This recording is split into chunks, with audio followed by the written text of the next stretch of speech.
आपकी अदालत में बहुत बहुत स्वागत है आपका।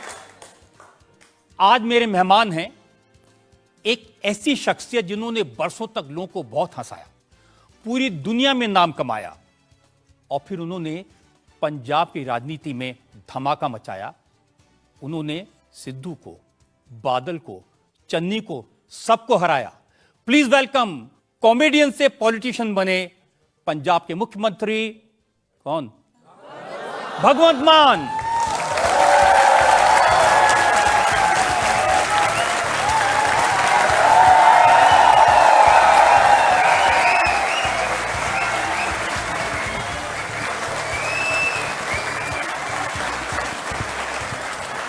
और ये तालियां इसी तरह बजती रहें, क्योंकि अब मैं आमंत्रित कर रहा हूं आपकी अदालत में हमारे आज के जज। हमारे आज के जज खास हैं, बड़े स्टार हैं। उनकी सिंगिंग के लिए उनको पूरी दुनिया जानती है। पंजाबी के जाने माने सिंगर जिन्होंने गाया दिल ले गई कुड़ी, जसबीर जस्सी।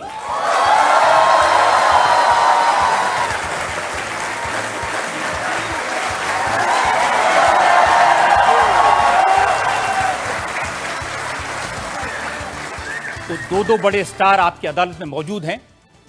हम आज का मुकदमा शुरू करें इससे पहले आज के जज जसबीर जस्सी की इजाजत चाहेंगे आज की कार्रवाई शुरू करने के लिए।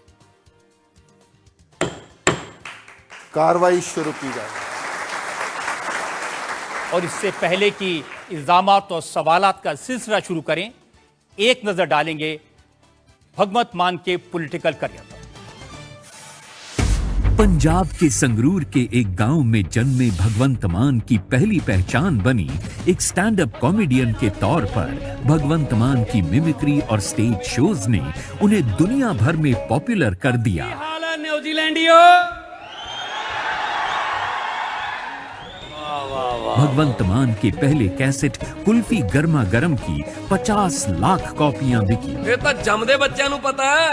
ਬੱਚਾ ਹਸਪਤਾਲ 'ਚ ਜੰਮਿਆ, ਜੰਮਣ ਸਾਰ ਨਰਸ ਨੂੰ ਕਹਿੰਦਾ ਆਂਟੀ ਲਾਈਟ ਹੈਗੀ, ਉਹ ਕਹਿੰਦੀ ਨਹੀਂ। ਬੱਚਾ ਕਹਿੰਦਾ ਉਹ ਨੋ, ਇਹਦਾ ਮਤਲਬ ਫੇਰ ਪੰਜਾਬ 'ਚ ਜੰਮ ਪਏ।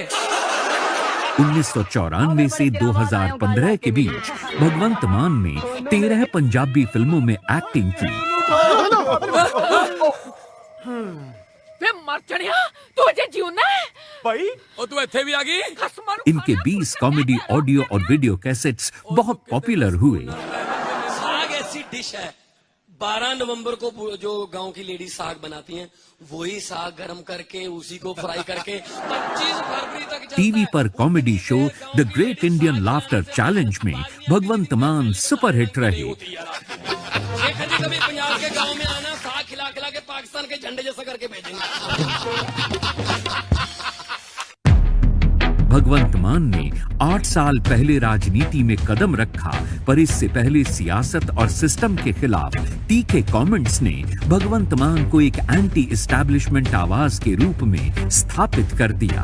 भगवंत मान अपना पहला चुनाव हारे, पर इसके बाद आम आदमी पार्टी के टिकट पर 2 बार लगातार संगरूर से लोकसभा का चुनाव जीते। 2022 में भगवंत मान पंजाब विधानसभा चुनाव के लिए आम आदमी पार्टी का चेहरा बने। भगवंत मान के नेतृत्व में आम आदमी पार्टी ने जबरदस्त जीत हासिल की। आज भी राजनीति में भगवंत मान की पहचान इनके करारे कमेंट से होती है। तीखी से तीखी बात हंसते हंसाते कहने वाले पंजाब के चीफ मिनिस्टर भगवंत मान आपकी अदालत में अपनी पैरवी खुद करेंगे। तो आइए शुरू करते हैं आज का मुकदमा। आपकी अदालत में पहला इल्जाम भगवंत मान पर।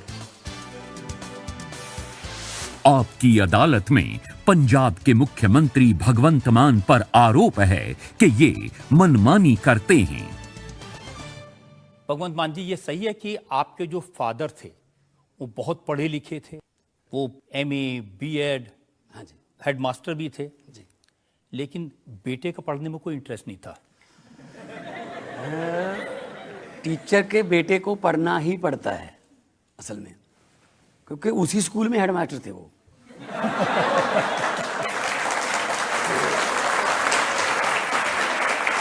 तो शरारतें करने को मन करता था, लेकिन हर टीचर की निगाह हेडमास्टर के बेटे पर होती है।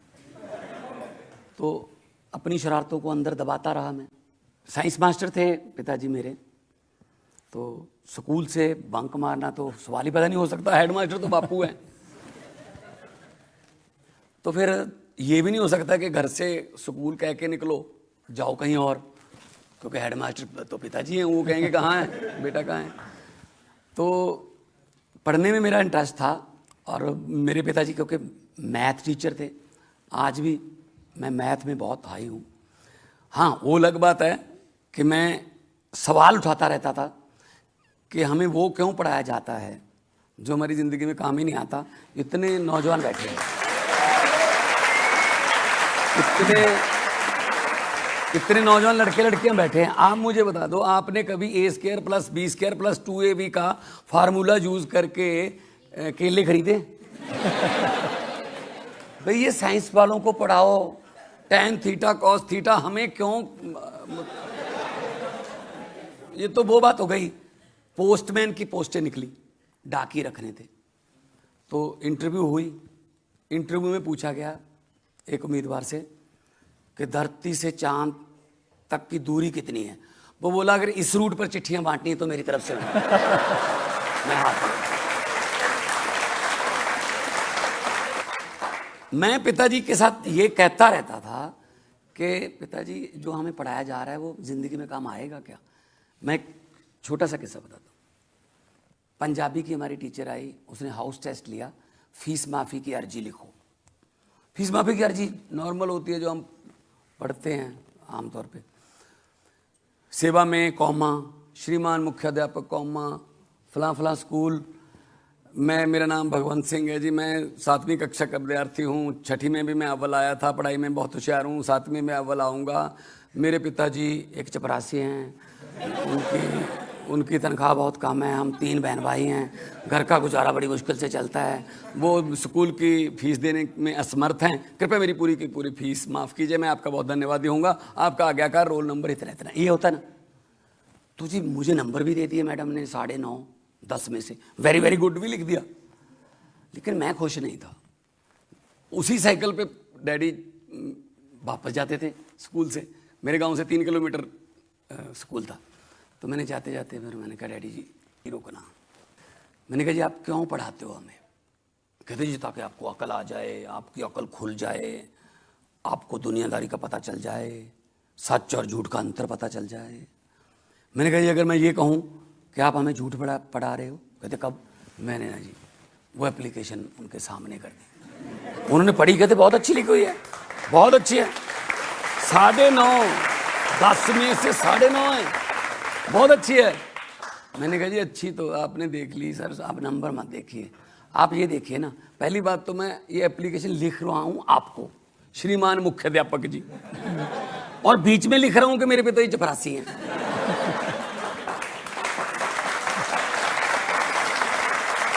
और फिर मैं लिख रहा हूँ 3 बहन भाई हैं। मैंने कहा छोटी बहन है मेरी मनप्रीत, और कौन है तीसरा?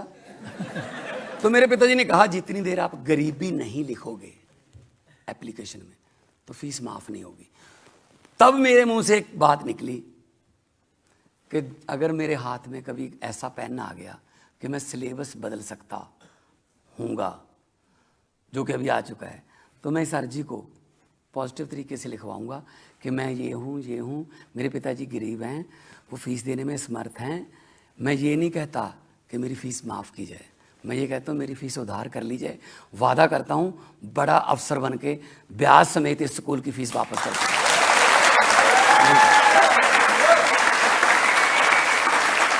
भगवान जी, मैंने सुना कि स्कूल में आप कोने में बैठ के टीचरों की नकल उतारते थे, मिमिक्री करते थे। देखो जी, जितने भी आर्टिस्ट हैं सब घर वालों से बागी होके बने हैं। किसी पेरेंट्स से पूछ लो क्या बनोगे बेटा, पेरेंट्स पहले कहते हैं डॉक्टर बनेगा। अबे सभी डॉक्टर बन गए, मरीज कौन बनेगा? पायलट बनेगा, सभी पायलट बन गए, यात्री कौन बनेंगे? बच्चे से भी पूछ लो क्या बनना है। मैं चोरी चोरी से जाने लगा स्टेज पर, +1 इंटर कॉलेज कंपटीशन में जाने लगा। तो पता चल गया पिताजी को, तो वही जो भारतीय लड़कों के साथ उस उम्र में होता है। पिटाई? हैं जी? पिटाई? सर ये वाली नहीं, ये वाली। बंद कर दिया जी, बंद कर दिया। ठीक है जी, पिताजी का हुक्म है जी, बंद कर दिया स्टेजों पर जाना। थोड़ा थोड़ा चोरी चोरी जाने लगे, मतलब पता ना चले। तो एक ऐसा किस्सा है जो मैं आज भी याद करके मतलब मेरी आंखों में पानी आ जाता है। मैंने एक बहुत अच्छी ट्रॉफी जीती, मैं फर्स्ट आया कविता उच्चारण में, मैं फर्स्ट आया। ट्रॉफी बड़ी अच्छी मिली कॉलेज से। तो बस में आ रहे थे। अब मेरे दिल में ये था, अगर ये ट्रॉफी लेके घर पे चले गए तो पिताजी को पता चल जाएगा कि तू फिर वही काम कर रहा है। तो ट्रॉफी लेके घर पे नहीं जाना। अब ट्रॉफी जीती है, छोड़ने को भी मन नहीं कर रहा। तो एक साथ का पैसेंजर था कोई, उसने कहा यार बड़ी अच्छी ट्रॉफी है। मैंने कहा जी मलेरकोटला कॉलेज से जीती है। तो अच्छा, मैंने कहा यार तू रख ले। तो मैंने उसको दे दी। पता नहीं कितनी ऐसी ट्रॉफियां हैं जो मैंने ऐसी दे दी।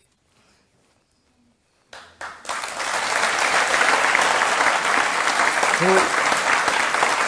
मैं आपके शो के जरिए लाखों माँ बाप देख रहे होंगे, मैं ये कहना चाहता हूँ बच्चों का टैलेंट जरूर पहचानो, उनको दबाओ मत। अगर कोई गलत, आजकल तो प्रोफेशन इतने खुल गए हैं, जाने दो उनको, कोई प्रोटोकॉल में ना रखो उनको। उनको आसमान दो, उनको पंख दे दो उड़ने का, लेकिन उसका रूट तय मत करो, वो खुले उड़े, अपने आप उड़े। जो रनवे है वो जहाज को उड़ाता नहीं है, रनवे जहाज को मौका देता है। आगे तो फिर जहाज के इंजनों पर डिपेंड करता है कि वो 20 मिनट बाद चंडीगढ़ उतरेगा दिल्ली से, या फिर 14 घंटे बाद सैन फ्रांसिस्को उतरेगा। ये तो उसके इंजनों पर डिपेंड करता है। लेकिन जहाज के लिए रनवे जरूरी है। रनवे बने, पेरेंट्स, टीचर, जहाज, ये सारे जहाज हैं, उड़ सकते हैं, बस रनवे मिल जाए। अच्छा, जब आपको रनवे मिला, आपका जहाज उड़ गया, तो पिताजी ने रिकॉग्नाइज किया कि वाकई में टेक ऑफ कर लिया इसने? ये भी सच है। बाद में माँ बाप इंटरव्यू देते हैं, बच्चे में पहले दिन ही मैंने तो पहचान लिया टैलेंट है। मैंने बहुत अप्रिशिएट किया फिर बच्चे को, जा इसी लाइन में जा। कोई नहीं करता जी, सब झूठ बोलते हैं वो, ठीक है ना। पहले वो पिटाई करते हैं, फिर हद तो उस दिन हो गई जब पटियाला में, उस समय पटियाला रहता था मैं, तो सरकारी स्कूल की, क्योंकि वो हेड टीचर थे तो उनके नाम पे चिट्ठी आती थी। गवर्नमेंट की चिट्ठी आई, खाकी कलर की, भारत सरकार सेवा आई थी जिसपे लिखा होता है। उसमें लिखा हुआ, मेरे पिताजी का नाम महेंद्र सिंह था, उसमें लिखा हुआ महेंद्र सिंह, फादर ऑफ भगवंत मान, सरकार, हेडमास्टर सरकारी मिडिल स्कूल। ये मैंने चिट्ठी उठाई, पिताजी के पास ले गया। मैंने कहा सर, पिताजी, मास्टर जी, ये सन ऑफ तो चलता है, ये फादर ऑफ कब से चलने लगा है? वो भी सरकारी चिट्ठियों में, वो भी सरकारी चिट्ठियों में। और मुझसे बोले, वो मैंने कहा है तेरे नाम से चिट्ठी जरा जल्दी आ जाती है। फिर वो उस शोहरत को एंजॉय करने लगते हैं माँ बाप जो हैं। तो फिर उन्होंने मतलब अपना नाम तो कभी बताया ही नहीं किसी को। वो तो मेरी एक बार मेरी बहन को फ़ोन किया, सगी बहन को, हाँ मनप्रीत, मैं भगवंत मान का फादर बोल रहा हूँ। वो कहती मेरे नहीं है। तो उनको फिर एंजॉय कर। लेकिन आपकी जो उस वक्त कॉमेडी थी, सटायर था, उसमें आप खबरें घुसा देते थे, उसमें आप राजनीति घुसा देते थे। मतलब ये राजनीति माने का शौक तभी से था? पिताजी क्योंकि एमए, बीएससी, बीएड थे, एमए पॉलिटिकल साइंस, बीएससी और बीएड, और उनको राजनीति का बहुत शौक था। मैं 2-2, 3-3 दिन, तब रिजल्ट जो आते थे इलेक्शन के, तो पर्चियाँ गिनते थे, तो 2-2, 3-3 दिन रिजल्ट आते रहते थे, तो मुझे बिठा लेते थे वो कि लिख लिख। ये आजकल के लोगों को नहीं मालूम होगा, उस समय दूरदर्शन पर इलेक्शन रिजल्ट आते थे और बीच में से फिल्में दिखाई देती थी और 2-3 दिन तक काउंटिंग चलती रहती थी, कौन आगे कौन। तब से मुझे पता है फुल फॉर्म ऑफ डीएमके और एआईडीएमके, जो तमिलनाडु की पार्टियां हैं। मेरे ख्याल में 80% पार्लियामेंट में जो बैठे हैं ना, उनको भी नहीं पता होगा full form. Dravida Munnetra Kazhagam, all India Dravida Munnetra Kazhagam. मेरे पिताजी ने तब से, फिर स्पोर्ट्स का बहुत शौक था, हॉकी का मैच देखते थे, मैं भी हॉकी के लिए, मैं भी स्पोर्ट्स में देखने का, स्पोर्ट्स के लिए तो मैं इतना, क्योंकि तब दूरदर्शन ही था, तब चारों ग्रैंड स्लैम भी, French open, Wimbledon, Australian open और यूएस ओपन, वो भी दूरदर्शन पे ही आते थे। तब थे मार्टिना नवरातिलोवा, जॉन मैकेनरो, जो आपकी तरह लड़का था लड़ता था वो, ऐसे फेंक देता था, बोरिस बेकर, उस समय गैब्रिएला साबातीनी, उस समय मैं देखता रहता था। क्रिकेट का शौक हुआ तो आज मैं, मतलब 1990 से लेके आज तक मैं बैटिंग ऑर्डर के मुताबिक हर टीम के प्लेयरों का नाम बता सकता हूँ। अच्छा बताइए, वेस्ट इंडीज के प्लेयर का नाम। वेस्ट इंडीज टीम जब मैंने सुनना शुरू किया रेडियो पर, तब थे Desmond Haynes, Gordon Greenidge, Richie Richardson, Gus Logie, Vivian Richard, Carl Hooper, Jeffrey Dujon जो कि विकेटकीपर थे, और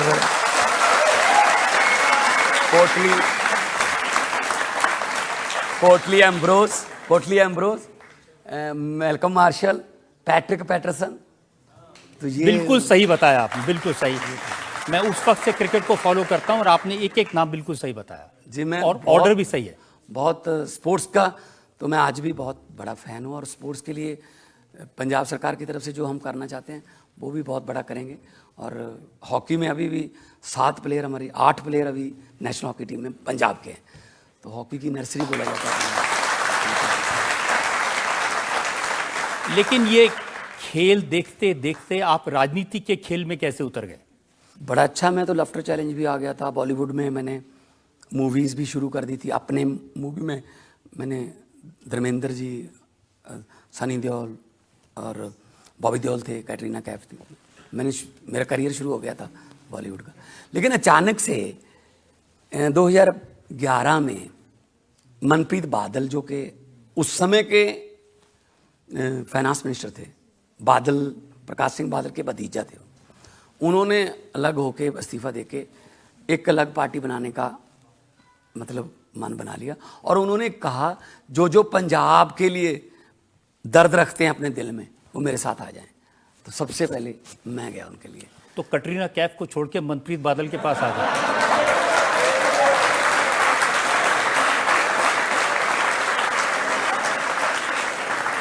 कैटरीना कैफ को छोड़ के पंजाब के साथ गया मैं। और भगत सिंह का एक शेर है, इश्क करना सबका पैदाइशी हक है, इश्क करना सबका पैदाइशी हक है, क्यों ना इस बार वतन की सरजमी को महबूब बना लिया जाए। तो जब आप राजनीति में आए तो आपके जो फादर थे उन्होंने सपोर्ट किया या इसमें भी आपकी मनमानी चली? फिर वही बात हो गई, जब मैं राजनीति में गया कहते नहीं तू इसी लाइन में रहे अब। तो मतलब फिर वो कह रहे थे ये काम अच्छा है जिस काम से पहले रोकते थे। तो मैंने कहा जी जिंदगी एक ही है, हंसी भी उस वक्त अच्छी लगती है जब चूल्हे में आग जल रही हो। अब मेरे सामने,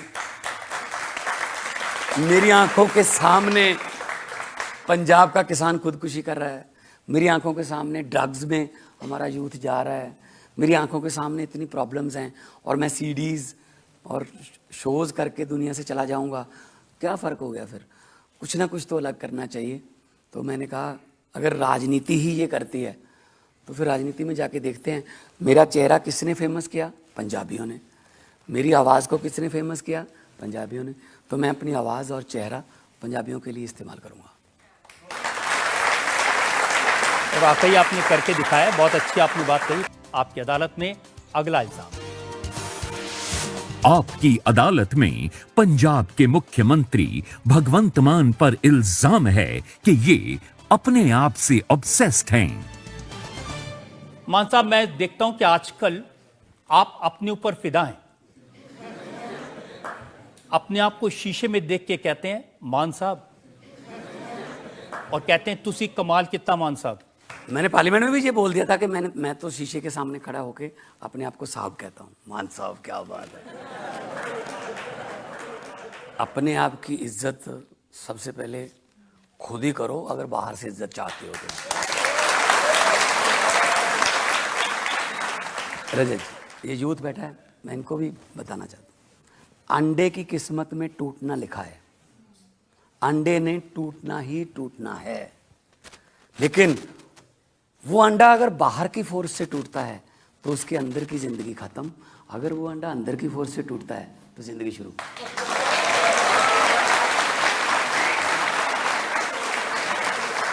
आप कौन हो, आप कौन हो ये खुद डिसाइड करो, ना कि बाहर से आपको कोई डिसाइड करे तुम ये बन सकते हो, तुम वो बन सकते हो, तुम्हें ये नहीं हो सकता, तुम वो कर सकते हो।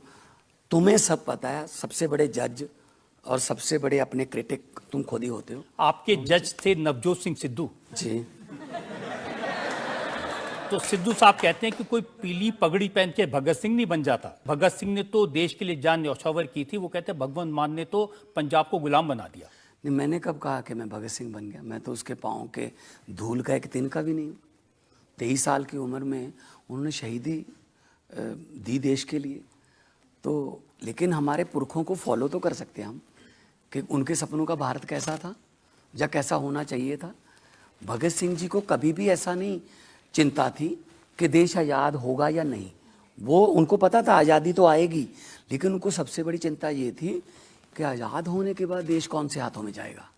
तो फिर चिंता सही साबित हुई ना कि आज फिर 75 साल बाद हम बाहर के वीज़े लगवा रहे हैं, जिनको निकालने के लिए भगत सिंह जैसे, शहीद उधम सिंह जैसे, जिनको बदले लेते हुए और करतार सिंह सराभा, राजगुरु सुखदेव, हमारे योद्धा फांसी पे चढ़ गए अंग्रेज़ों को देश से निकालने के लिए।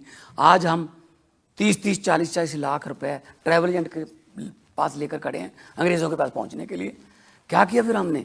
तो भगत सिंह के सपनों की आज़ादी अगर बसंती रंग की पगड़ी पहनकर अगर कहीं जाती है तो इसमें तो कोई आपत्ति नहीं होनी चाहिए किसी को। वैसे भी चलो सिद्धू साहब तो सीनियर हैं, मेरे जज थे वो लाफ्टर चैलेंज में, और कई बार तो हमें भी नहीं पता चलता था कि क्या हमने बोल दिया कि बंद ही नहीं हो रहे हंसने से।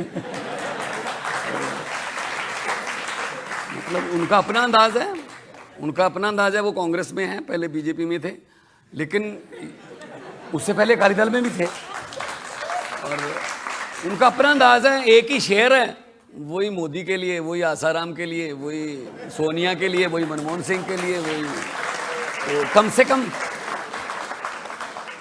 से कम मैं हालातों के मुताबिक तो बोलता हूँ ना कि आज ये नहीं बोलना। अब उनका तो रट्टा लगा हुआ जो बोलते रहे से। लेकिन एक टाइम तो आप कहते थे मैं इनका फैन हूं, मेरे रोल मॉडल हैं सिद्धू साहब। हाँ जी, मैं वो क्रिकेट में फ़ैन हूँ। मैं जब वो ओपनर आते थे आज भी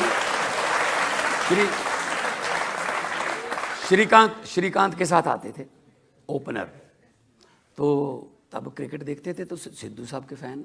इसमें तो कोई अब होना नहीं चाहिए कि। लेकिन राजनीति में मैंने सुना कि एक बार ऐसा मौका था जो अरविंद केजरीवाल उनको फेस बनाना चाहते थे आम आदमी पार्टी का पंजाब में। मैं खुद ये अरविंद जी के पास पेशकश लेके गया था कि अगर नवजोत सिंह सिद्धू आना चाहते हैं पार्टी में, कि अगर वो चाहते हैं मुझे मुख्यमंत्री बना दो। मैंने कहा जी आपको मेरे से पूछने की ज़रूरत नहीं, आप बना देना, मैं उनका मतलब उनके वो टॉप पोस्ट पे रहे, मैं काम कर लूँगा। मेरा मकसद सिर्फ पंजाब को बचाना है, पंजाब को ड्रग्स से, पंजाब को ये जो हमारा ब्रेन ड्रेन हो रहा है, भाग रही है हमारा यूथ कनाडा अमेरिका को भाग रहा है, तो इसमें मेरे लिए कुछ कुर्सी अहमियत नहीं रखती थी। लेकिन उन्होंने कहा कि मैं तो इधर जाऊँगा, तो मैं क्या कर सकता। देखिए, आप हमेशा कहते हैं कि मैं पंजाब में बदलाव करने आया हूं। सिद्धू जी कहते हैं कि ये बदलाव करने नहीं आए। 1.5 साल में इन्होंने कुछ बदलाव नहीं किया। भगवंत मान ने सिर्फ अपनी पत्नी बदली है।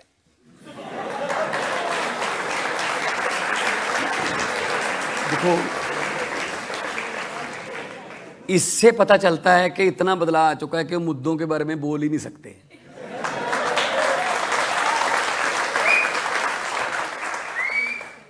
मेरी दूसरी शादी हुई और लीगल शादी है, गुरु ग्रंथ साहब जी के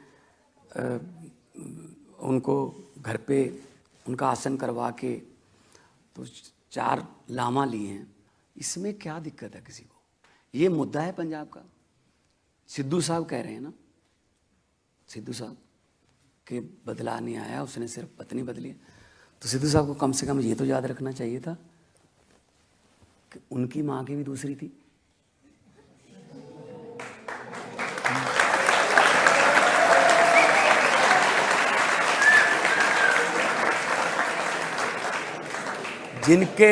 जिनके अपने घर शीशे के होते हैं, दूसरों पर पत्थर नहीं।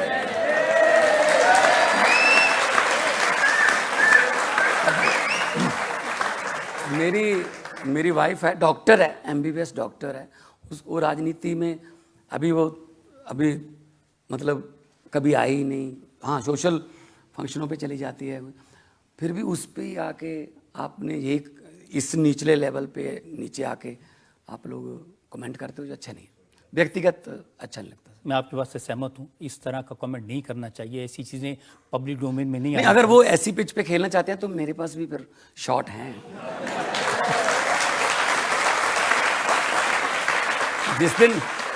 जिस दिन ये बात बोली थी ना, उसमें जितने बैठे थे 80% की दूसरियां हैं, या उनकी दूसरियां, या उनके बाप की दूसरियां, तीसरियां हैं। आपको सबकी खबर है। मुख्यमंत्री हूं पंजाब का जी।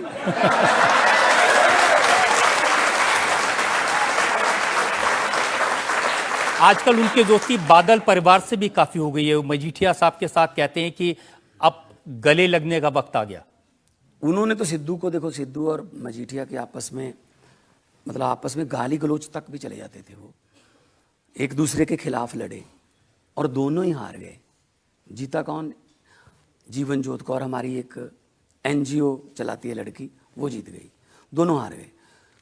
एक फंक्शन पे दोनों ने जप्फी डाल ली कि जी आ जाओ जप्फी डाल दी। तो लोग फिर अपने आप को चीटेड फील करते हैं कि यार इनके पीछे लग के हम अपने चाचा से, अपने ताया से, अपने रिश्तेदारों से हमने बोलती बंद कर रखी है कि मैं तो इस तरफ हूँ, वो इस तरफ है। ये दोनों आपस में मिल जाते हैं। तो सर अगर करना है ना तो फिर तरीके से करो। वो शेर है ना कि दुश्मनी करनी है तो जम के करो, मगर ख्याल इतना रहे कभी दोबारा दोस्त बने तो शर्मिंदा ना हो। तो अब दोनों शर्मिंदा हैं। लेकिन इन दोनों की जो दोस्ती है वो भगवंत मान के खिलाफ है। जैसी भाषा सिद्धू बोलते हैं ऐसी भाषा सुखबीर बादल भी बोलते हैं। सुखबीर बादल ने अभी कहा कि ये चीफ मिनिस्टर तो पागल है।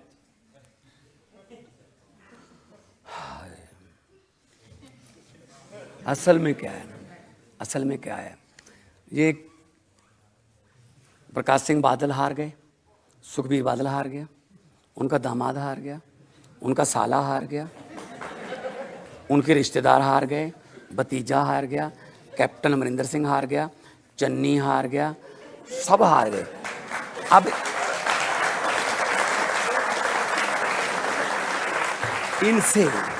इनसे ये बात बर्दाश्त नहीं होती कि एक टीचर का बेटा मुख्यमंत्री क्यों बन गया।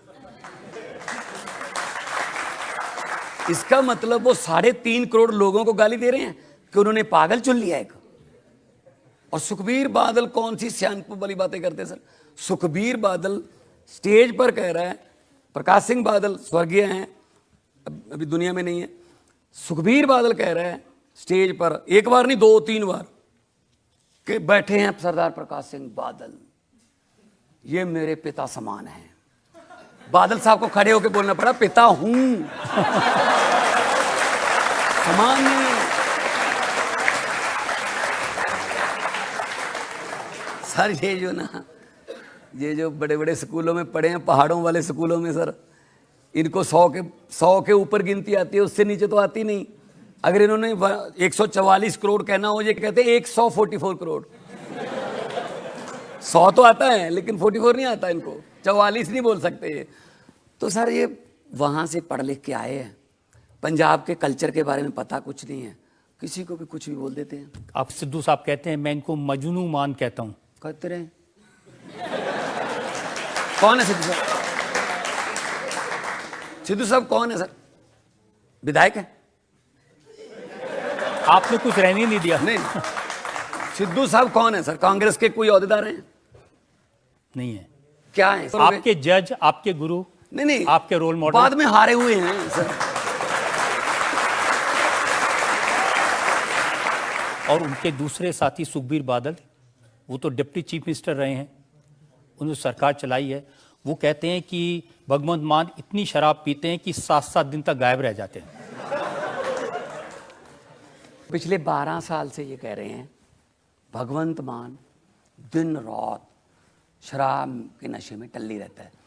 आप मुझे बता दीजिए सर, आपके कोई दोस्त होंगे, रिश्तेदार होंगे, आपके भी होंगे, जो पिछले 12 साल से दिन रात दारू पी रहा है, क्या वो जिंदा है? नहीं है ना, नहीं है ना। तो मेरे कौन सा लोहे का लीवर लगा हुआ है सर?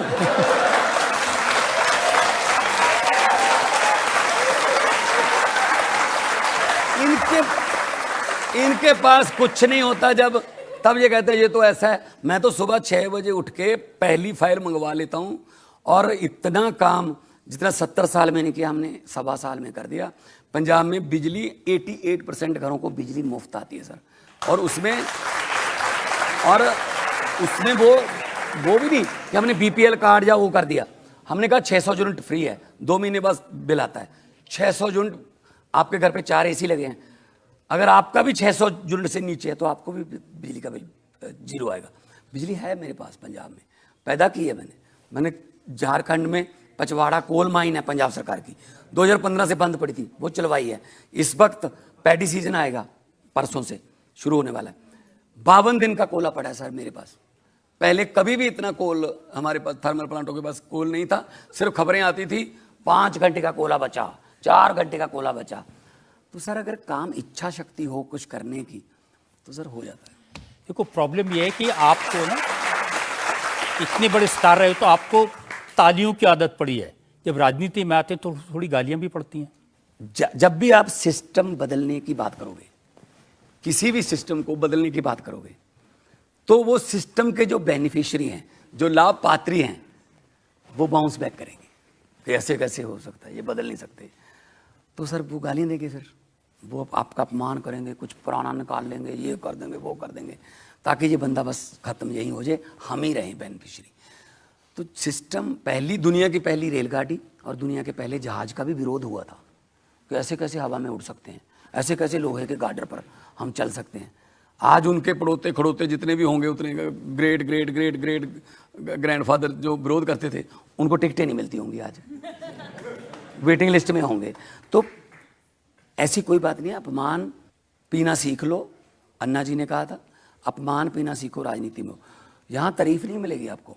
उसके लिए मैं एक मजेदार किस्सा सुनाता हूँ। एक बंदा था, हर चीज में कमी निकालता था, वो हर चीज में नेगेटिव माइंडेड आदमी था, हर चीज में नुक्स निकाल देता था।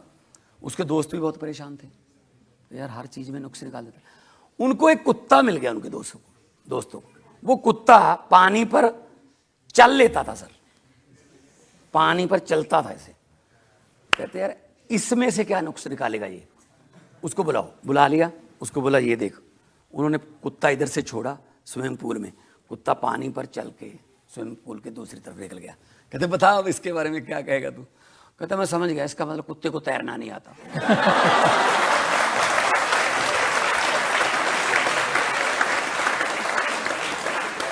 वो वाले हैं सर, जो मर्जी निकलाते हैं, गालियां दे लो, अरविंद केजरीवाल को गालियां दे लो, भगवंत मान को गालियां दे लो, देते रहे। वो कुत्ते वाले हैं, नुक्स निकालते रहते।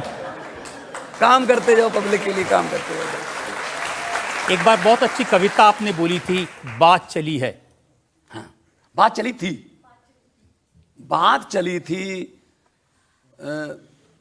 56 इंच का सीना दिखाने से, बात चली थी भारत को डिजिटल बनाने से, बात चली थी बुलेट ट्रेन लाने से। तो बात कहां चली गई फिर? प्रॉब्लम तो यही है कि बात ही नहीं मिल रही है, बात कहां चली गई?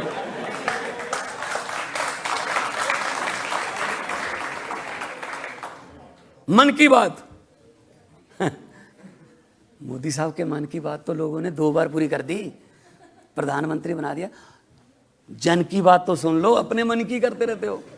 लोगों के मन की बात तो सुनो कि सिलेंडर महंगा हो गया जी, सिलेंडर महंगा हो गया और बेरोजगारी बहुत बढ़ गई, और जो कुछ भी है बिकता जा रहा है, बिकता जा रहा है। रेल, तेल, भेल। आपको तो मान साहब जब जब मौका मिलता है ना बोलने का, आप उल्टी बात ही बोलते हैं। स्पीकर के चेंबर में आपसे कहा कि कुछ बोल दीजिए तो आपने पूरे जंगल का कानून सुना दिया। असल में उल्टी नहीं होती, अगर उल्टा होकर देखो बात सीधी लगती है। तलखी बहुत हुई थी उस सेशन में, तो स्पीकर साहब ने कहा, भगवंत यार अभी भी लगता है खुश नहीं है सब, थोड़ा माहौल को ठीक करो ना, laughter is a best medicine, तो अपनी दवाई दो थोड़ी। तो मैंने एक चीज़ सुनाई उनको, आपको भी सुना देता हूँ सर, थोड़ा तलखी कम हो जाएगी। इलेक्शन कमीशन ने जैसे ही जंगल में आम चुनाव ऐलाने, इलेक्शन कमीशन ने जैसे ही जंगल में आम चुनाव ऐलाने, अपने अपने चुनाव प्रचार पर लगे जानवर जाने। शेर जी बकरी के घर गए, बोले बहन जी सत श्री अकाल है, और सुनाओ क्या हाल चाल है। बकरी बोली हाल तो ठीक है, लेकिन मेरा दिल हैरान बड़ा है कि शेर मेरे आगे दोनों हाथ जोड़कर खड़ा है। शेर ने कहा, बहन जी शर्मिंदा ना करो, अब हम जंगल में एकता और अखंडता से रहेंगे, अपने मेमनों को समझा देना, अब शेर अंकल उनको कुछ नहीं कहेंगे, आज के बाद आप अपना परिवार खुशहाल रखना, बस आने वाले चुनाव में मेरे चुनाव चिन्ह का जरा ख्याल। अब आगे देखिए, आगे क्या माहौल था। रंग बिरंगी झंडियों से रंगा पड़ा था चंबल, रंग बिरंगी झंडियों से रंगा पड़ा था चंबल, बिल्लियां बांट रही थी चूहों को मुफ्त कंबल। गीदड़ को कहा गया आधा जंगल तेरा होगा, जज साहब सुनिए, गीदड़ को कहा गया आधा जंगल तेरा होगा, उल्लू को बोले वोट डाल दिन में भी अंधेरा होगा।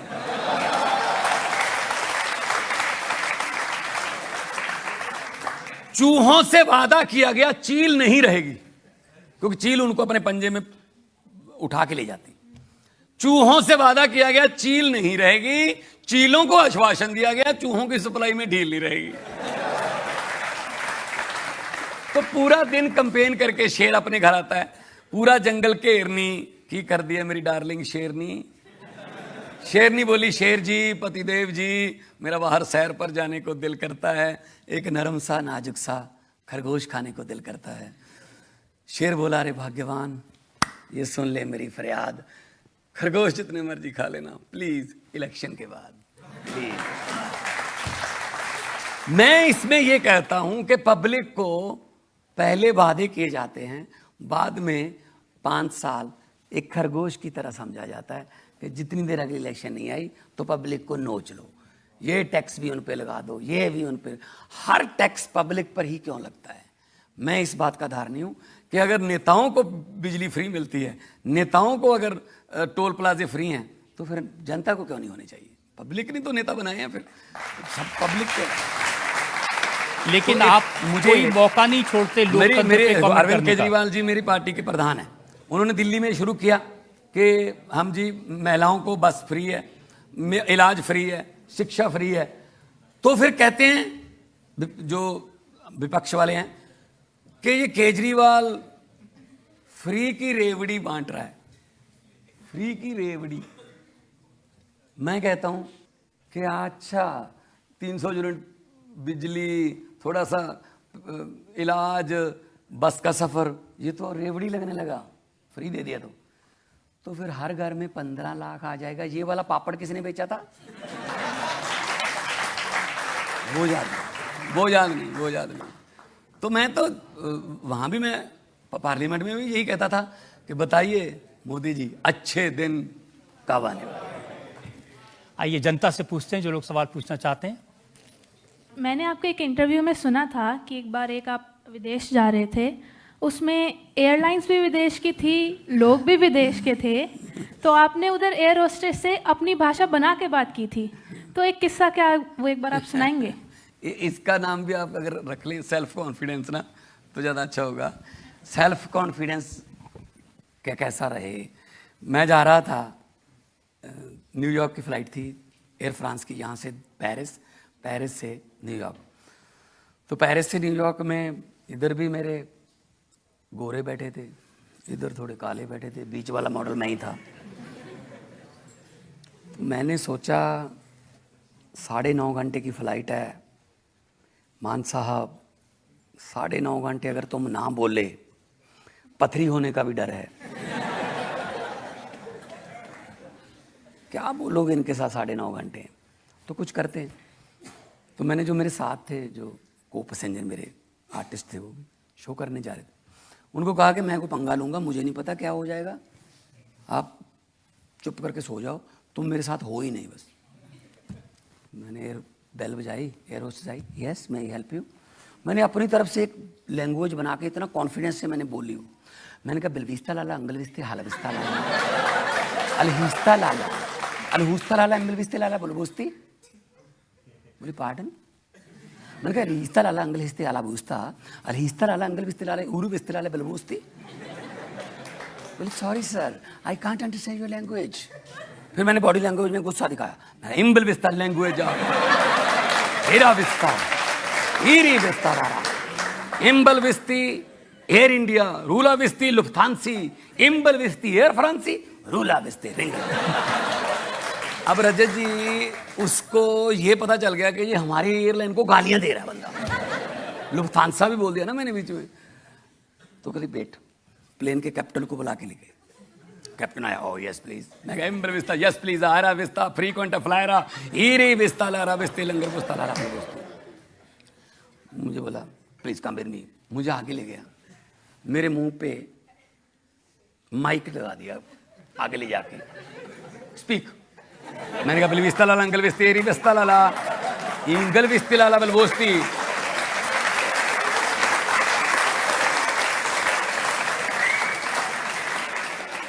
तो वो मेरी आवाज में पूरे जहाज में अनाउंसमेंट हो गई।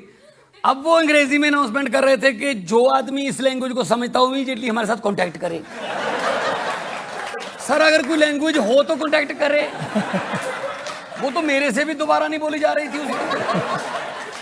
मैंने भी एक ही वर्ड रखा हुआ था बुलवोस्ती एंड में, ताकि उनको लगे कि एक ही बात पे अड़ा हुआ है बस।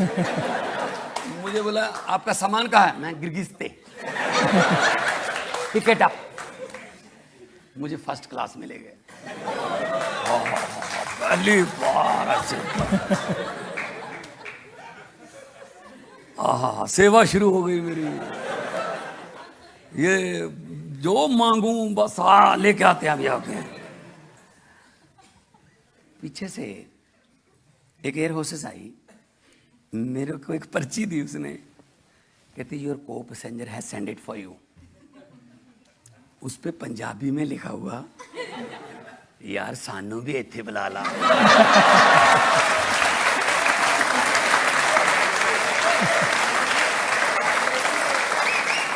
मैंने उसी पर्ची के दूसरी तरफ लिख के भेज दिया, सॉरी ये मेरी मेहनत की कमाई हुई सीट है। हर आती जाती एयर होस्टेस मुझसे पूछ के जाती थी आर यू ओके? मैं कहता था बुलबोस्ती बुलबोस्ती। ठीक हो। आपने बहुत अच्छी बात बताई, सेल्फ कॉन्फिडेंस कितनी बड़ी चीज है, कहां से कहां पहुंचा देती है। आपकी अदालत में अगला इल्जाम। आपकी अदालत में पंजाब के मुख्यमंत्री भगवंत मान पर इल्जाम है कि इनके डबल स्टैंडर्ड हैं। आप राजनीति की बहुत बातें कर रहे थे। जो पंजाब में राजनीति में वो बताते हैं कि आपने 122 एमएलएज और मंत्रियों की, जो फॉर्मर एमएलए और फॉर्मर मंत्री हैं, उनकी सिक्योरिटी विड्रॉ कर ली है। सर सिक्योरिटी गार्ड लेके, वो सिक्योरिटी का काम तो लेते नहीं। सिक्योरिटी वाले पंजाब पुलिस के बहुत से अभी भी हैं अफसरों के पास, हम लगे हुए हैं ढूंढने। उनकी भैंसों की रखवाली करते हैं, उनकी मुर्गियां पालते हैं, घर के काम करते हैं सारे। बच्चों को स्कूल छोड़ के आना है, सिक्योरिटी ले रखी है। क्यों भाई इतना खतरा किस बात का? कहते हैं हमारी जान को तो खतरा छोड़ दिया, लेकिन मान साहब ने अपने और अपने परिवार के लिए 1000 अफसर और जवान तैनात कर दिए सिक्योरिटी। वो उनको बोलो लिस्ट दे दें मुझे 1000 की, ठीक है ना? कौन से 1000? ये प्रोटोकॉल में जितने होते हैं, मैं तो मुझे तो पता नहीं। सब कहते हैं कि सिद्धू मूसेवाला की हत्या इसलिए हुई कि उसकी सिक्योरिटी कम कर दी गई थी, और फिर अनाउंस भी कर दिया। जिस दिन उनके यहाँ घटना हुई उस दिन भी उनके घर पे 2 गनमैन थे, उनको साथ में नहीं लेके गए। उनके पास अपनी बनवाई हुई बुलेट प्रूफ गाड़ी थी, वो भी नहीं लेके गए। तो रीज़न सिर्फ ये नहीं है। हाँ, मौत बहुत किसी की भी हो वो बहुत दर्दनाक है, उनका 29 जो है गैंगस्टर हैं वो पकड़ लिए, 3 इनकाउंटर में मारे गए, 3000 पन्नों का जो है वो चालान पेश कर दिया। हम अपनी तरफ से, मेरा कोई किसी, हम वो वाले नहीं हैं सर जो कोई माफिया पालते हैं या किसी गैंगस्टर को पॉलिटिकल असाइलम देते हैं, शह देते हैं राजनीतिक। हम तो पंजाब की जनता के साथ हैं। कोई हाँ, कौन था वो जो पकड़े गए हैं, उनको किसने पाला था? वो दूसरी पार्टियों वाले, कोई उसका कोई उसका कोई उसका कोई उसका। तो वो काम पंजाब में बंद हो गया, माफिया सारे बंद हो गए, sand mafia, land mafia, transport mafia सब बंद हो गए। इसीलिए ये मुझे गालियां दे रहे हैं, क्योंकि मैंने पैसे तो कमाने नहीं है सर।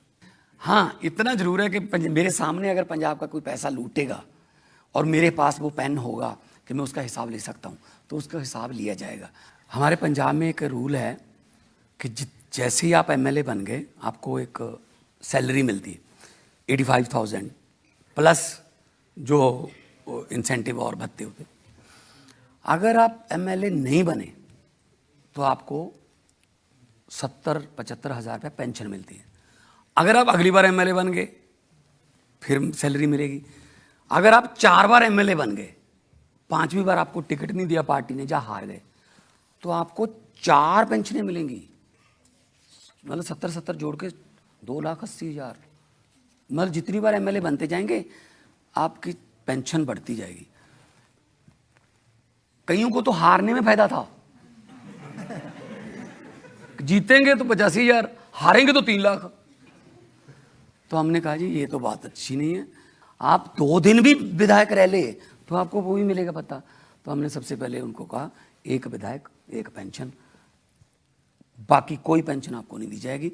वैसे भी मैं कहना चाहता हूँ कि जो ये बड़े बड़े पता नहीं क्या क्या खरीद लेते हैं, क्या क्या, ये भी ले लिया, ये भी मेरा, ये भी मेरा, उनको मैं कहना चाहता हूँ कि जितने मर्जी इकट्ठे कर लो, पैसे, हीरे, मोती, मगर ख्याल इतना रहे कफन पे जेब नहीं होती। सब कुछ यही होता है। मैं आपके सामने एग्जाम्पल हूँ। कभी ज़िंदगी में नहीं सोचा था कि छोटे से गांव में भैंसों की पूंछ पकड़ के तैराकी सीखी हमने। जब वो तालाब में भैंसें जाती थी, तो आज भी वहाँ जाता हूँ। मेरी माँ वहीं रहती है, गांव में आती जाती रहती है।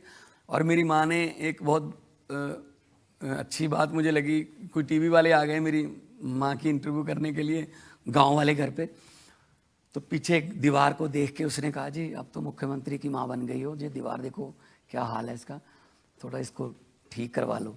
तो मेरी माँ ने कहा खेत में घर नया बना ले, भगवंत बना ले, यहाँ पे हथौड़ा नहीं चलेगा।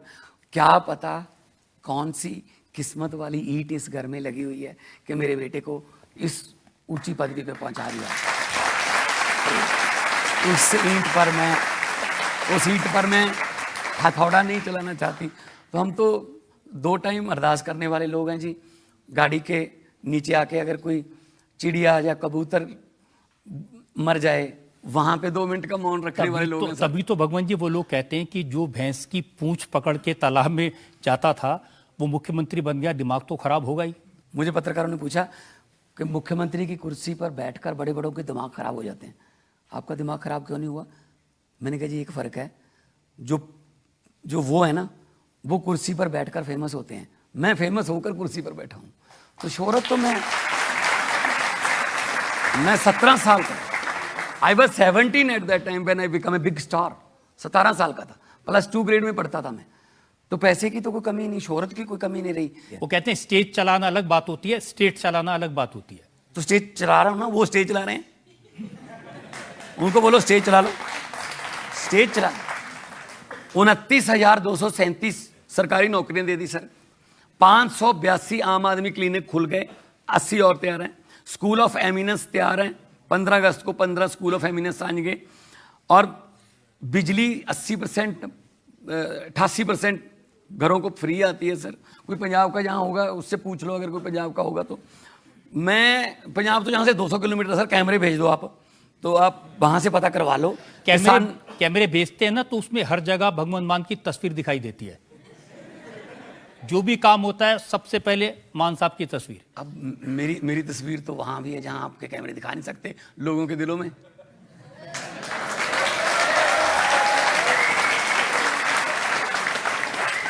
भीड़ में बहुत से चेहरे देखे हैं, एक चेहरे के पीछे इतनी भीड़ कभी नहीं देखी। सर प्यार करते हैं लोग। आज के जमाने में लोग इतना प्यार, मैं जाता हूं फूलों से मेरी पगड़ी भर जाती है, फूल फेंकते हैं, गाड़ी में फूलों को निकाल के बैठने के लिए जगह बनानी पड़ती है। माँ, जो माएँ हैं वो सर पे हाथ रख के दुआएं देती हैं, असीसें देती हैं, बहनें दुआएं देती हैं, नौजवान लड़के ऐसे कंधे पे हाथ रख के सेल्फी करवाते हैं। आज के ज़माने में पॉलिटिशियन को, मैं खुद को सोचता हूँ कि भगवंत माना क्या पुराने जन्म के पुण्य किए थे कि इस ज़माने में इतना प्यार कर रहे हैं, वरना दूसरी पार्टियों के हैं पॉलिटिशियन, उनके साथ एक बार हाथ मिला के बाद में उंगलियां गिननी पड़ती हैं पूरी हैं या ले गए एक आध। ये सर देखिए, वही तो याद दिलाते हैं कि जब बादल साहब की तस्वीर छपती थी या अमरिंदर सिंह की तस्वीर छपती थी, आप कहते थे ये पैसा वेस्ट हो रहा है, आप कहते थे, लेकिन क्लिनिक के ऊपर भगवान मान की तस्वीर। सर पहली बात तो ये है कि कोई अच्छा काम हो रहा है उसकी पब्लिक तक तो पहुंचाना पड़ेगा। हर एक के पास तो व्हाट्सएप नहीं है। अब गांव में अगर आपको बात पहुंचानी है, कहाँ गांव वाला जाता है? मान साहब काम पंजाब में करते हैं, विज्ञापन गुजरात में छपता है, वहाँ चुनाव तो गुजरात वाले भी देख लें, गुजरात वाले भी देख लेंगे पंजाब में अच्छा काम हो रहा है, वो अपनी सरकार से कहें कि ये पंजाब में हो रहा है, यहाँ क्यों नहीं करते आप? हम तो ऐसे ही बताएंगे सबको। आप हमेशा ये कहते थे कि ब्रेन ड्रेन हो रहा है, हमारे नौजवान जा रहे हैं, लेकिन अभी भी वहाँ पर बोर्ड लगे होते हैं, यूएस जाने के लिए यहाँ संपर्क करें, कनाडा जाने के लिए हमें संपर्क करें।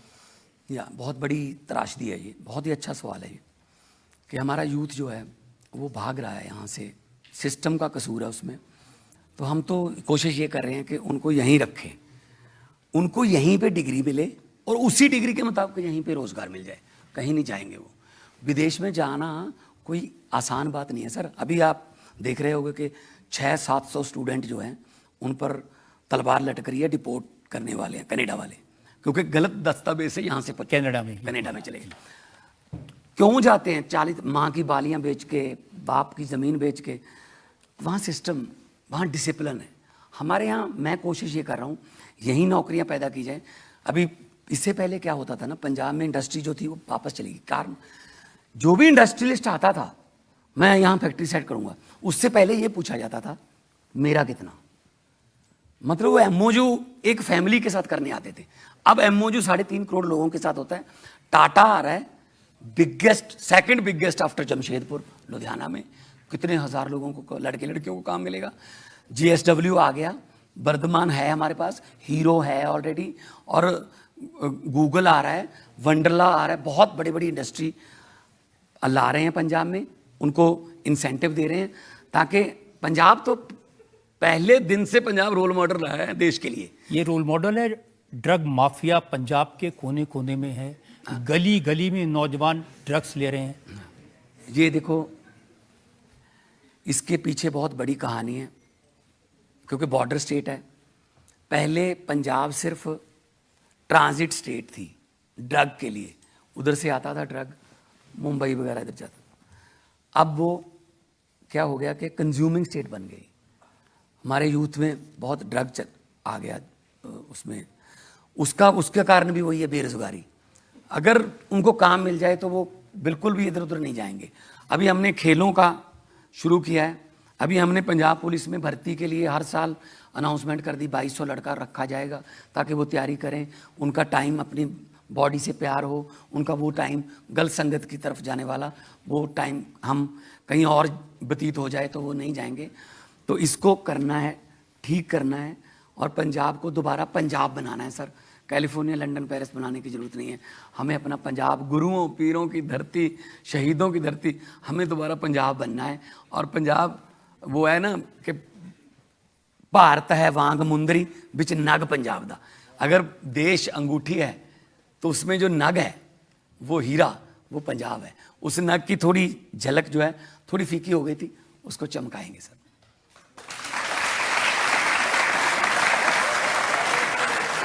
और पंजाब बहुत बार गिरा है, लेकिन पंजाब बहुत बार उठा भी तो है। तो सुरजीत पात्र साहब का शेर है, की होया जे पतझड़ आई, तू अगली रुत विच यकीन रखी, मैं लब के लियाना कि तो कलमा, तू फुल्लां जोगी जमीन रखी।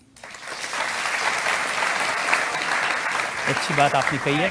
आपकी अदालत में आज हम मुकदमा चला रहे हैं, सवाल पूछ रहे हैं पंजाब के मुख्यमंत्री भगवंत मान से। आपकी अदालत में अगला हिस्सा। आपकी अदालत में पंजाब के मुख्यमंत्री भगवंत मान पर आरोप है कि ये कठपुतली चीफ मिनिस्टर हैं। मान साहब, आप किंग ऑफ कॉमेडी थे, लोगों ने आपको किंग ऑफ पंजाब बना दिया, सिंह इज किंग।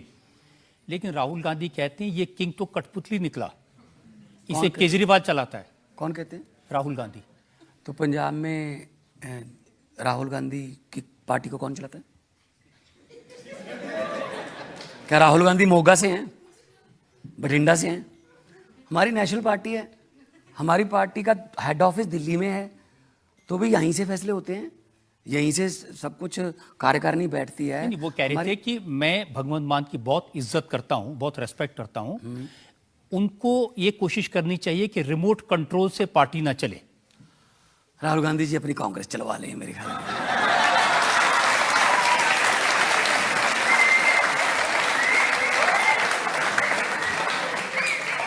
मतलब देश की राजधानी में, one of the biggest democracy of the world India, उस देश की राजधानी में उस देश की सबसे ज्यादा पुरानी नेशनल पार्टी कांग्रेस 2015 से लेके उनके कितने एमएलए हैं सर? 0। कितने एमपी हैं सर? 0। कितने राज्यसभा में हैं सर? 0। इवन जिस इलाके में राहुल गांधी, सोनिया गांधी और इनको सारी कांग्रेस के बीजेपी वालों के घर हैं, वहां से एमएलए कौन है? अरविंद केजरीवाल। नई दिल्ली विधानसभा, नई दिल्ली विधानसभा। इसका मतलब राहुल गांधी ने तो हमें क्या वोट देना होगा, लेकिन उसके घर के नौकर माली सब वोट देते हैं हमें, तो उनको बोलो अपनी पार्टी चला लें। मतलब राहुल गांधी जी का मतलब वो बात हो गई ना। एक दुकानदार था, उधार से बहुत तंग था, लोग उधार उससे बहुत मांगते थे, अब मना कर नहीं सकता था। उसने बोर्ड लगा दिया, कांग्रेसी था वो दुकानदार, उसने बोर्ड लगा दिया राहुल गांधी के प्रधानमंत्री बनने तक उधार बंद है। तो गांव वाले बोले फिर इसका मतलब सीधे बोल दे सारी उम्र। तो सर वो अपनी कांग्रेस को ठीक कर लें, ठीक है ना। कांग्रेस का भी इधर घूमती है। मैंने तो पार्लियामेंट में भी बोला था, तो दिल्ली में तो माँ जो है अपने बच्चे को दुनिया की सबसे छोटी स्टोरी सुना सकती है, एक थी कांग्रेस, बस कहानी खत्म। आपने वाकई में कांग्रेस को पंजाब से तो खत्म कर दिया, लेकिन पंजाब में अभी भी अकाली दल है और सुखबीर बादल कहते हैं कि मुख्यमंत्री जी पंजाब में कम रहते हैं, गुजरात, हिमाचल, दिल्ली में ज़्यादा चक्कर काटते हैं।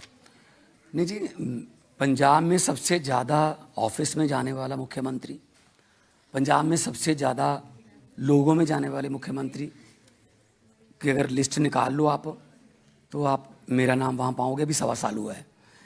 इससे पहले क्या हुआ, ये बड़े बड़े घरों वाले, इतनी बड़ी बड़ी इनकी दीवारें घरों की, ये मुख्यमंत्री बन के अंदर से अपने दरवाजे बंद कर लेते थे, कुंडी लगा देते थे कि बाहर की जनता हमारे साथ आस पास ना आए।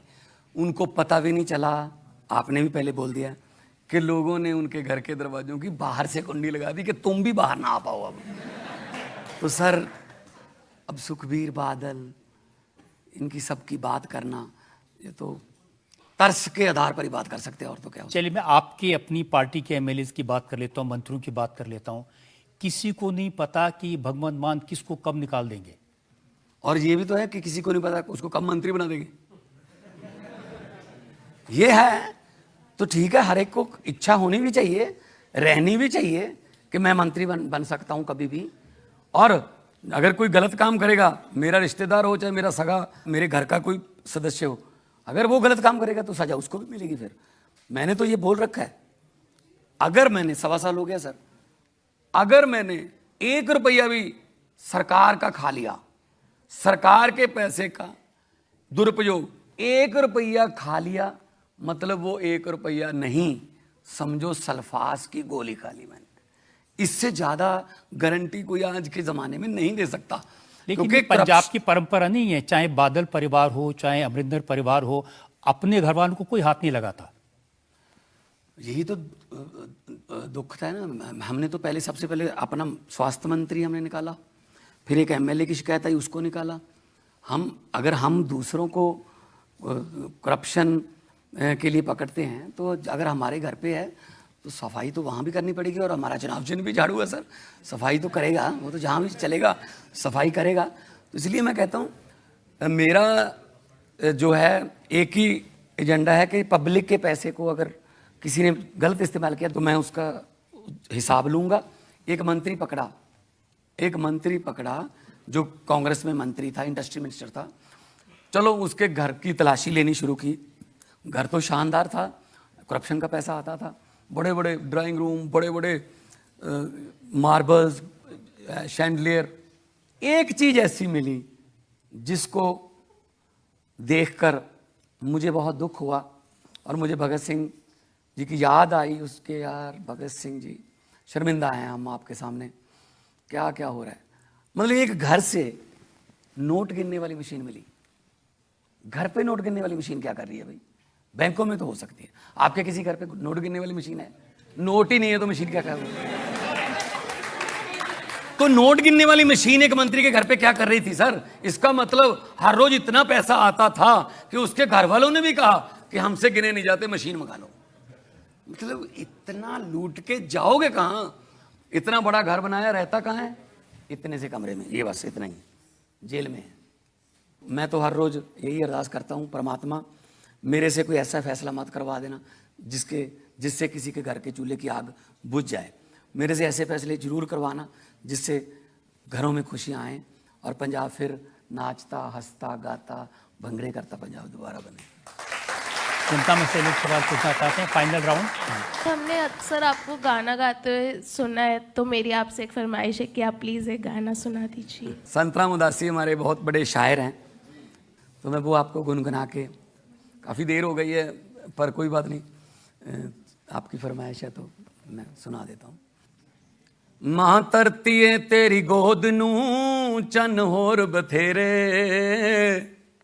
नी मां धरतीए तेरी गोद नूं चन होर बथेरे, तू मंगदा रही वे सूरजा कमियां दे वेड़े, तू मंगदा रही वे सूरजा कमियां दे वेड़े। जिथे तंग ना समझण तंगियां नूं, जिथे वाल तरसदे कंगियां नूं, जिथे मिलन अंगूठे संगियां नूं, नक वगदे अखां चुन्नियां ते दंद करेड़े, तू मंगदा रही वे सूरजा कमियां दे वेड़े, तू मंगदा रही वे सूरजा कमियां दे वेड़े। जिथे जमदा बंदा सीरीए, टकियां दी मीरी पीरीए, जिथे करजे हेठ पंजीरीए, बापू दे करज दे सूद पुत जमदे जेड़े, धीआं हौंके भरदियां आसमान जुडेरे, तू मंगदा रही वे सूरजा कमियां दे वेड़े, तू मंगदा रही वे सूरजा कमियां दे वेड़े।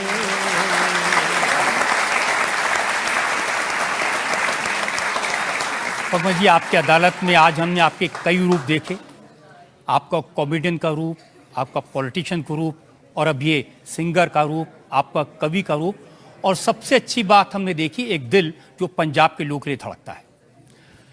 आज हमने मुकदमा चलाया पंजाब के मुख्यमंत्री भगवंत मान पर। हमने उनसे पूछा पंजाब की प्रॉब्लम्स के बारे में, पंजाब की ड्रग्स के बारे में, सिक्योरिटी के बारे में, वहाँ के गैंग वॉर के बारे में। हमने उनसे पूछा उनकी ज़िंदगी के बारे में, कॉमेडियन से पॉलिटिशियन कैसे बने इसके बारे में।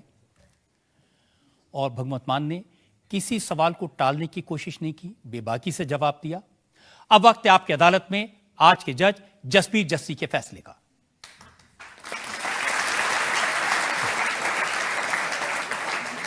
मुझे लगता है कि बहुत इंतज़ार के बाद, बहुत सदियों अरसे के बाद एक मुख्यमंत्री पंजाब को मिले हैं जो नीयत से साफ हैं, ईमानदार हैं और पंजाब के बारे में सोचते हैं।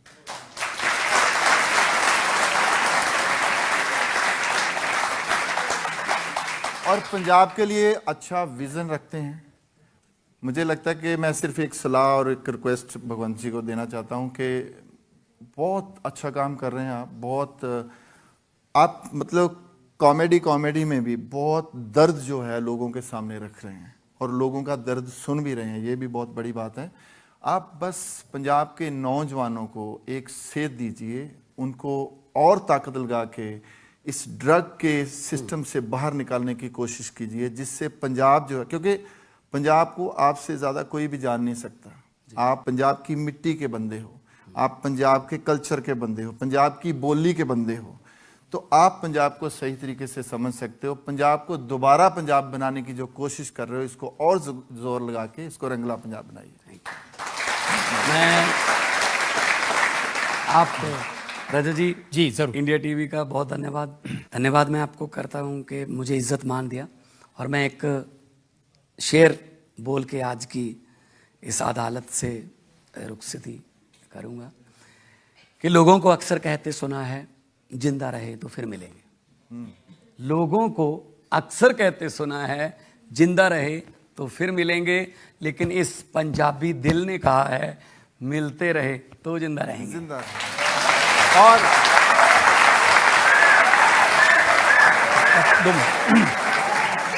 रजत जी, हाँ जी, रजत सर, हाँ, क्योंकि भगवंत मान यहाँ पर हैं। हीर का अगर थोड़ा हीर अगर कल्चर मैं भी चाहूंगा कि जस्सी जी जो जज साहब, देखिए आप इतने बड़े सिंगर यहाँ हैं आपकी अदालत में, और मान साहब तो पंजाब की कल्चर के सिंबल हैं, तो उन्होंने बड़ा अच्छा किया, आपको हीर गाने के लिए कह दिया। Thank you so much. Heer आँख दी जोगिया झूठ बोले,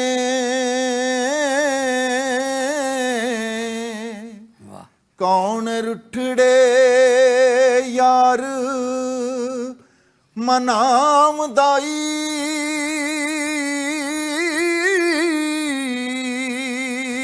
हाँ ऐसा कोई ना मिलिया वे मैं ढूंढ थकी, जेड़ा गया नू मोड़ लियामदा, साडे चमदियां जुत्तियां करे कोई,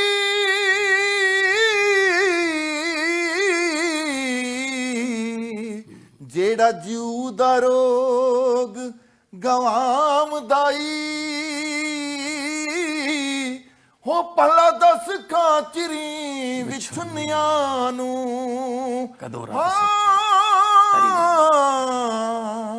कदों रब सच्चा कर लियामदा।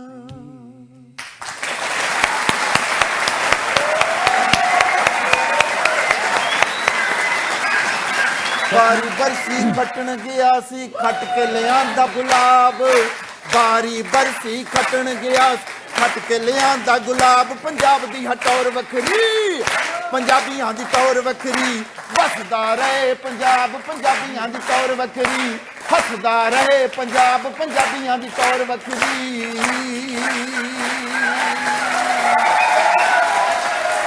इस उम्मीद के साथ, इस यकीन के साथ कि पंजाब की टौर इसी तरह बनी रहेगी। पंजाब में आज जो रूप देखा हमने पंजाब का, म्यूजिक का, हंसी का, हंसाने का, पंजाब इसी तरह से हंसता खेलता बना रहे, इस उम्मीद के साथ, इस यकीन के साथ आपसे विदा लेता हूं।